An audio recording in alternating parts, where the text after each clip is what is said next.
जैसे कि अक्सर ये देखा जाता है जब कोई बने बनाए फ्लैट्स खरीदता है तो उसके अंदर अक्सर ये देखा जाता है कि जो उनका किचन होता है और बाथरूम होता है, वॉशरूम होता है, वो दोनों ही एक साथ बना दिए जाते हैं जगह के हिसाब से। तो ऐसी परिस्थिति में भी क्या वास्तु दोष उत्पन्न हो जाता है कि इधर आपका किचन है और इधर आपका वॉशरूम है और दोनों चीजें साथ साथ हैं, और आप जब अपनी किचन के अंदर कहते हैं कि उसको तो शुद्ध जगह में होना चाहिए, साफ जगह में होना चाहिए और वॉशरूम भी एकदम अलग ही होना चाहिए, लेकिन यदि वो दोनों साथ हैं, एक दूसरे के अपोजिट हैं, तो ऐसी स्थिति में भी क्या वास्तु दोष बन जाता है? देखिए, सबसे बड़ा वास्तु दोष ही यही है कि यदि जहाँ टॉयलेट है साथ में किचन है, जब दोनों मिल जाएंगे, एक तो शुभ ऊर्जा का स्थान हो गया और दूसरा अशुभ का हो गया। जब ये दोनों मिलेंगे, सबसे पहला जो होगा वो आपकी हेल्थ इम्पैक्ट होगा। तो आपको ध्यान रखना होगा, जो भी आप घर देखें तो देखने से पहले इस बात का चयन करें कि वहाँ पर टॉयलेट किस तरफ है या किचन किस तरफ है। उन दोनों का साथ होना सही नहीं है। और यदि आपको अब समझ में आता है कि ये गलत हुआ है, तो कुछ उपाय हैं जिनको कर करके आप अच्छी हेल्थ को पा सकते हैं और उस वास्तु दोष को दूर कर सकते हैं। तो इसके बारे में तो आप कॉल करेंगे तो हम आपको सही से बता पाएंगे कि किस दिशा में टॉयलेट है, किस दिशा में आपका किचन है। बिल्कुल बिल्कुल सही कहा आपने, जरूर, क्योंकि इतनी आसानी से आप यहाँ नहीं बता सकते हैं कि क्या उपाय करना चाहिए क्या नहीं, क्योंकि हर किसी की स्थिति और परिस्थिति दोनों ही अलग अलग होती हैं।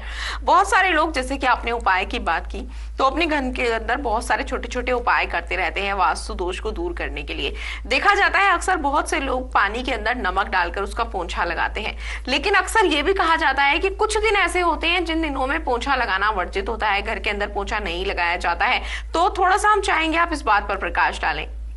देखिए, सबसे बड़ी बात कि आप जब घर की सफाई करते हैं तो अगर जो नमक खाने का आप उसमें डालते हैं, समुद्री नमक, उससे शुद्धि तो होती है, परंतु जो वास्तु दोष है उसको दूर करने के लिए तो आपको वास्तु दोष निवारण करना ही पड़ेगा। वो इन छोटे मोटे उपाय से नहीं होगा। जैसे माना जाए तो चाइना एक टॉय कंट्री है, तो उसने बहुत सारे टॉय बना दिए कि भाई ये टॉय आप वहाँ रखो, वो टॉय वहाँ रखो। ये ऐसा नहीं है। हमारा जो वास्तु है ये बहुत प्राचीन ग्रंथ है, जिसके अंदर इस बात का वर्णन किया गया है, जिस ऊर्जा को जहाँ रखा जाए वो वहीं रहे।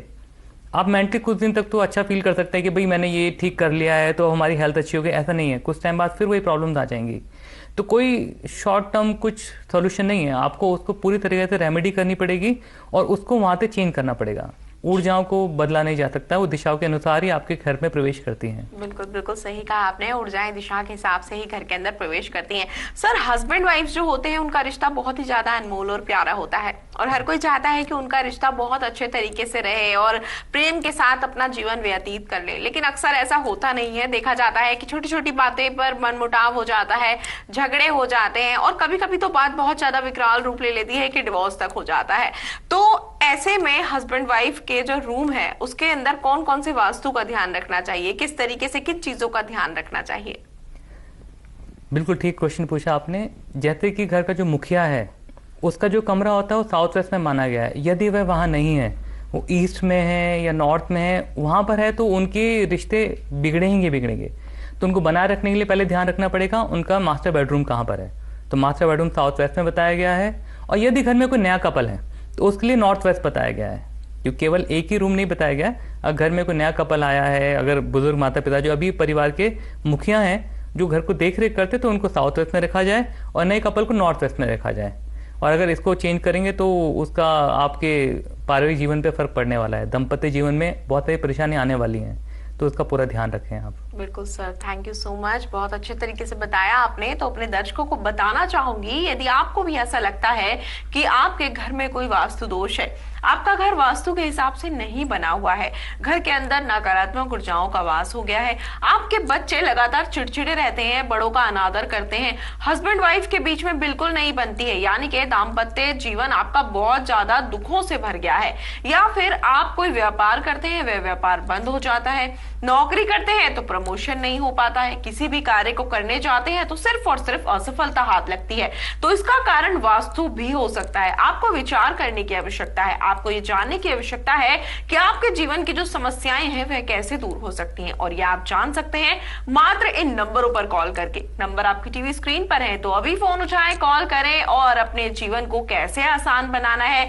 किस तरीके से किन चीजों को ध्यान रखना है, कैसे अपनी लाइफ को ईजी बना सकते हैं, ये सारी जानकारियां प्राप्त कर सकते हैं मात्र एक कॉल के माध्यम से। तो नंबर्स आपकी टीवी स्क्रीन पर हैं, लगातार कॉल करते रहें और जानकारियां प्राप्त करते रहें। तो सर, जैसे आपने हस्बैंड वाइफ के बारे में तो बता दिया है, लेकिन घर के अंदर अक्सर ये होता है कि कोई व्यक्ति अपने घर के अंदर रहता है, उनका मन शांत नहीं रहता, चिड़चिड़ा हो जाता है। लेकिन वही व्यक्ति जब घर से बाहर चला जाता है तो घर से बाहर जाने के बाद उनको मन की शांति प्राप्त हो जाती है। या फिर अगर वो घर के अंदर किसी के साथ दुर्व्यवहार करके जाता है, घर में वो बहुत ज्यादा क्रोधित रहता है, दुर्व्यवहार करता है, लेकिन घर से बाहर जाते ही उनको ये एहसास होता है कि शायद मैंने गलत किया, मुझे ऐसा नहीं बोलना चाहिए था, और घर से बाहर जाने के बाद उनकी मानसिक स्थिति वो नहीं होती जो घर में होती है, क्योंकि वहां वो गुस्से में होते हैं, लेकिन बाहर जाने के बाद उनको रियलाइज हो जाता है। तो क्या ये भी वास्तु का कारण माना जाता है? बिल्कुल। अगर दिशाओं से आने वाली ऊर्जाएं यदि गलत दिशाओं से आएंगी तो नुकसान तो होगा ही। अगर देखा जाए, जैसे कि अगर परिवार का जो भी दंपत्ति है, अगर उनके बीच में कोई कलह है तो उसका कारण कहीं ना कहीं उनका बेडरूम ही है। तो बेडरूम में कुछ ऐसी चीज़ें पड़ी हो नकारात्मक, जैसे कोई ख़राब फ़ोन, ख़राब टीवी, ऐसी चीज़ों का भी वहाँ होना उचित नहीं है। और कहाँ पर चप्पल जूतों को रखना है, कहाँ पर हमने अपने डस्टबिन को रखना है। मानो हमारा पूजा का स्थान है, हमने वहाँ डस्टबिन रख दिया है, हमें नहीं पता था, लेकिन अगर पता चल जाए तब भी हमने रखा हुआ है तो फिर वो ठीक नहीं है। तो उसको हटाना चाहिए हमारे को। उसको हमने साउथ ईस्ट की दिशा में भी रख सकते हैं, वेस्ट में रख सकते हैं, लेकिन हम उसको कभी भी पूजा वाले स्थान पे नहीं रखेंगे, नॉर्थ या ईस्ट में बिल्कुल नहीं रखेंगे। तो इन बातों का ध्यान रखेंगे। घर की जितनी भी खराब चीज़ें हैं उनको इकट्ठा नहीं करेंगे, उनको निकाल के घर से बाहर करेंगे, क्योंकि सभी नेगेटिव एनर्जी को स्टोर करती हैं और घर के परिवार के जितने भी लोग हैं उनकी हेल्थ को इफेक्ट करते हैं। बिल्कुल सर, लेकिन जैसे आपने कहा कि घर के अंदर कुछ भी खराब चीज नहीं रखनी चाहिए, इसी तरीके से हमने ऐसा सुना है कि जो घर का जो पश्चिम दिशा होती है उसको बहुत हल्का रखना चाहिए, वहां पर बहुत ज्यादा सामान या भीड़ भाड़ नहीं रखनी चाहिए। तो हम आपसे जानना चाहेंगे, क्या ये सत्य है, ऐसा ही होना चाहिए घर के अंदर? देखिए, घर में आपने अपना स्टोर रूम कहाँ बनाना है ये बहुत इंपॉर्टेंट है। तो घर का जब पूर्व और उत्तर दिशाएं वो हल्की होनी चाहिए और पश्चिम और दक्षिण का एरिया भारी होना चाहिए। तो जो भी आपका स्टोर रूम हो, जहाँ पे आपकी काम की चीज़ें हो, तो उसको वहाँ रख सकते हैं, जिनको कम यूज़ करते हैं। जो खाने का सामान है उसको आप नॉर्थ वेस्ट के एरिया में रख सकते हैं, तो ताकि वह लगातार यूज़ में रहे। तो इन चीज़ों का ध्यान रखना बहुत ज़रूरी है कि खाने का सामान कहाँ स्टोर करें और कहाँ पर अपने जो कम यूज़ की चीज़ें उनको रखा जाए या अपनी मशीनों को रखा जाए। तो जितना वेस्ट का एरिया है, साउथ वेस्ट का एरिया है, वो भारी होना चाहिए। आपके स्टोर रूम भी वहाँ हो सकते हैं, उसका भी ध्यान रखें आप। जी बिल्कुल सर। और इसी के साथ ही जैसे आपने भी थोड़ी देर पहले कहा कि जो रूम होता है उसका चयन बहुत अच्छे तरीके से करना चाहिए। जो दाम्पत्य होते हैं उनका रूम दिशा उसकी अलग होती है, और जो न्यू कपल्स होते हैं उनकी दिशा अलग होती है। इसी तरीके से अगर बच्चों की बात करें, जैसे आपने बताया कि बच्चों का कमरा कहाँ होना चाहिए, तो न्यू बॉर्न जो बेबीज होते हैं, क्या उनके लिए भी दिशा का चयन करना जरूरी होता है? देखिए, बिल्कुल हम रिकमेंड करते हैं कि जब भी कोई न्यू बेबी आता है तो उसको नॉर्थ ईस्ट के कमरे में ही रखा जाए। जब तक बहुत छोटा होता है तो साउथ वेस्ट में आप कपल के साथ उसको रख सकते हैं, पर जैसे तो धीरे धीरे बड़ा होता है, अगर आपके पास पॉसिबिलिटीज़ हैं, आपके पास कोई और कमरा है, तो नॉर्थ और ईस्ट के कमरे बहुत अच्छे माने गए हैं, तो आप बच्चों को वहाँ रख सकते हैं। जी बिल्कुल। तो सर फिलहाल तो समय का अभाव है, लेकिन बहुत ही महत्वपूर्ण सवाल मैं आपसे पूछने जा रही हूँ, क्योंकि हर कोई व्यक्ति होता है जिसके लिए धन बहुत ज्यादा महत्वपूर्ण होता है, और धन के अभाव में यदि कोई व्यक्ति जी रहा हो तो उसका जीवन संकटों से भर जाता है, क्योंकि बिना धन के जीवन यापन करना बहुत ज्यादा कठिन होता है। और धन जब कमा पाता है व्यक्ति, जब उसका व्यापार ठीक से चल रहा हो। अचानक से किसी का व्यापार ठप हो जाए, व्यापार ठीक प्रकार से नहीं चल पा रहा हो, या फिर वह जिस स्थान पर कार्य करता है उस स्थान पर कोई वास्तु दोष हो, तो ऐसी परिस्थिति में क्या करना चाहिए? आपने बहुत अच्छा सवाल पूछा है कि जितने भी लोग होते हैं उनके शरीर में, उनके परिवार में, उनके धन संपत्ति पर भी वास्तु का पूरा इफेक्ट होता है। यदि किसी व्यक्ति के अगर व्यवसाय में अच्छा नहीं हो रहा है, उसके पैसे रुक नहीं रहे हैं, तो ध्यान देने वाली बात यह है कि उसका जो उत्तर का स्थान है, या तो वह दूषित है या वहाँ पर उसने कुछ ऐसी चीज़ बनाई है जो वहाँ के घर के वातावरण को दूषित कर रही है। तो जो भी हम धन संचय करते हैं या रखने की जगह होती है वो नॉर्थ में बनानी चाहिए।